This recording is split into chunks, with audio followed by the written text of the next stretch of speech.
Hello student, welcome back to my YouTube channel. तो हम पढ़ने वाले हैं history for all competitive exam. तो हिस्ट्री में सबसे पहले हम जो पढ़ते हैं वो पढ़ते हैं आधुनिक भारत के बारे में। आधुनिक भारत में भी हमें बहुत सारे टॉपिक्स मिल जाते हैं, तो हमारा सबसे पहला सबसे इम्पोर्टेंट टॉपिक है, वहाँ से शुरू करते हैं। वो है इंडियाज़ फ्रीडम स्ट्रगल, भारतीय स्वतंत्रता संघर्ष। यानी कि भारत को स्वतंत्रता दिलाने में कौन कौन से संघर्ष किए गए उनके बारे में हम यहाँ पे पढ़ेंगे। पहला जो आता है इंडियन नेशनल कांग्रेस, जो भारतीय राष्ट्रीय कांग्रेस है, ये सबसे पहली पार्टी बनाई गई थी।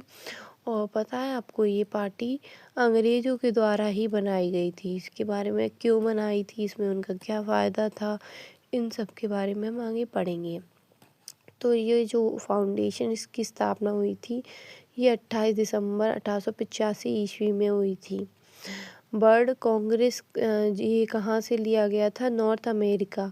नॉर्थ अमेरिका से क्यों लिया गया था? क्योंकि ये नाम जो था वो अंग्रेज़ों ने ही दिया था। तो इसका अर्थ जो होता है ग्रुप ऑफ पीपल, लोगों का समूह।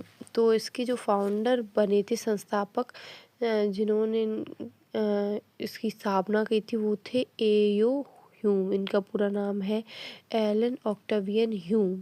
तो ये कौन थे? ये he was a retired British civil officer. तो ये एक अंग्रेज ही था, जो कि पहले ऑफिसर था अंग्रेजी सेना में।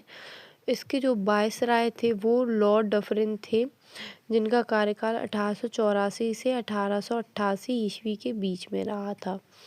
और इसका जो शुरुआती नाम था वो था इंडियन नेशनल यूनियन था। जो नेशनल कांग्रेस था वो दादा भाई नेहरू जी ने बाद में दिया था, इंडियन नेशनल कांग्रेस नाम दिया था।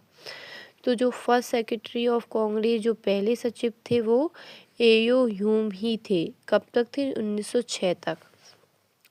1906 के बाद 1912 में इनको फादर ऑफ कांग्रेस, कांग्रेस के पिता का इन्हें उपाधि दी गई थी।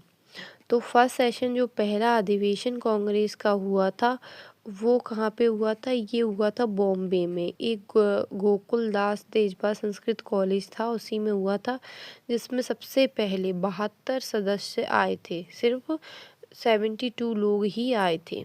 ठीक है।